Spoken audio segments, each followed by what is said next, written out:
రేపు నైరుతి రుతుపవనాలు కేరళని తాకే అవకాశం ఉందని ఐఎండీ తెలిపింది. వచ్చే 2 నుంచి 3 రోజుల్లో లక్షద్వీపాలు, కేరళ, తమిళనాడు, తూర్పు మధ్యప్రదేశ్ నుంచి ఛత్తీస్గఢ్, తెలంగాణ, రాయలసీమ మీదుగా తమిళనాడు వరకు ఉపరితల ద్రోణి విస్తరించి ఉంది. మరికొన్ని ప్రాంతాల్లో విస్తరించేందుకు అనుకూల పరిస్థితులు నెలకొన్నాయని విశాఖ తుఫాన్ హెచ్చరికల కేంద్రం అధికారి జగన్నాథ్ కుమార్ తెలిపారు. ఇవాళ గంటకు 50 నుంచి 70 కిలోమీటర్ల వేగంతో ఈదురుగాలులు వీచే అవకాశం ఉందన్నారు.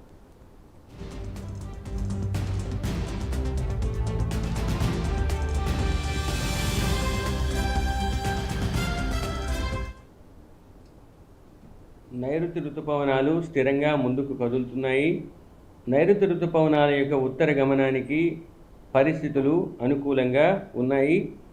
రాబోయే 2 రోజులలో నైరుతి అరేబియా సముద్రం, ఆగ్నేయ అరేబియా సముద్రం, ద్వీపాలు, కేరళలోని కొన్ని ప్రాంతాలు, తమిళనాడులోని కొన్ని ప్రాంతాలు, నైరుతి బంగాళాఖాతం, పశ్చిమ మధ్య తూర్పు మధ్య బంగాళాఖాతం, ఈశాన్య బంగాళాఖాతంలోని కొన్ని ప్రాంతాలు, ఆగ్నేయ బంగాళాఖాతంలోని మిగిలిన ప్రాంతాలను విస్తరించడానికి పరిస్థితులు అనుకూలంగా ఉన్నాయి.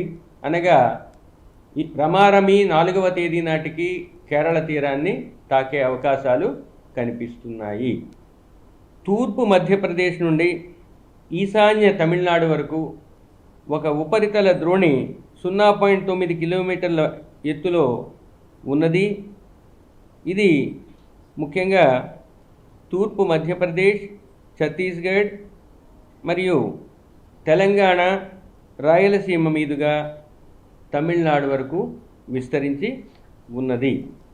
ఈ పరిస్థితుల వల్ల రాష్ట్రంలో రాబోయే వారం రోజులు కూడా చెదురుముదురుగా వర్షాలు పడే అవకాశం ఉంది.